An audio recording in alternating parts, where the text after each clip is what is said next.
Em meio ao movimento feminista iniciado no século XIX, observa-se a influência dessa luta ao longo da história. As mulheres que antes tinham um papel de coadjuvantes sociais passaram a se ver representadas por outras em cargos anteriormente ocupados por homens. A recente vitória de Fernanda Montenegro no Emmy como melhor atriz marcou o pioneirismo do Brasil como vencedor na categoria. A primeira presidente do Brasil, Dilma Rousseff, é apontada pelo ranking da revista Forbes como a segunda mulher mais poderosa do mundo, ficando atrás somente da chanceler alemã Angela Merkel. Para Nádia Nogueira, socióloga com doutorado em História no campo do feminismo, o movimento feminista vive uma nova fase. Hoje nós já não estamos falando de feminismo, mas nós estamos falando em pós-feminismo. O pós-feminismo é uma reflexão crítica sobre o próprio feminismo e pela historicização do feminismo, bem como uma avaliação de tudo que foi feito em termos de conquistas do feminismo, né? Enquanto um pensamento crítico e enquanto uma teoria crítica. Desta forma, o feminismo traz uma nova visão para a área política e um olhar social diferenciado. A mulher sai do papel de dona de casa e se coloca em novas funções sociais, sem subestimar a capacidade produtiva. A psicóloga Shirley Cabral explica como se dá essa relação entre homem e mulher.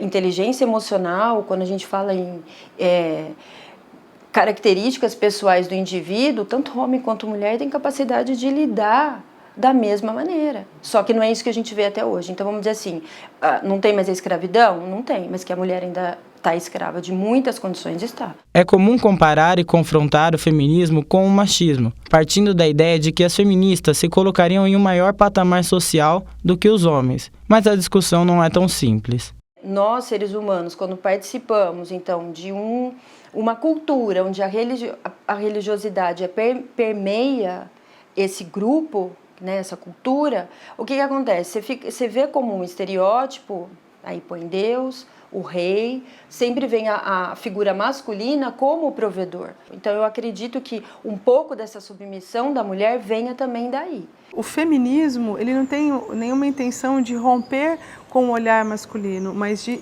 construir-se ao lado ou construir-se junto, ser visível. Segundo um estudo realizado de 1983 a 2010 pela Organização Mundial da Saúde, cerca de 30% das mulheres do mundo são afetadas por violência doméstica ou sexual vinda de um parceiro. A submissão da mulher pode desenvolver alguns comportamentos e até mesmo doenças. A submissão, a repressão, a negação, né, a negação da qualidade feminina, do conteúdo feminino, dos recursos internos femininos. O síndrome do ninho vazio é o quê? É quando as mulheres atingem mais ou menos uns 40 e poucos anos, os filhos já saíram, foi para a faculdade, casaram, e ela se vê sozinha sem função.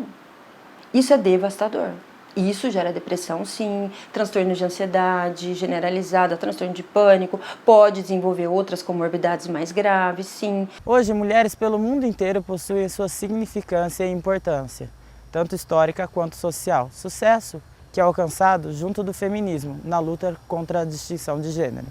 E muitas vezes essa luta começa aqui, nas universidades. O jovem, ele vem da adolescência, então vem daquela fase de questionamento, de querer descobrir a justiça, o certo e errado. Então é um momento propício, dentro da universidade, os jovens abrirem a mente. Ao chegar na universidade, as mulheres, os estudos feministas transformaram a história brasileira, né?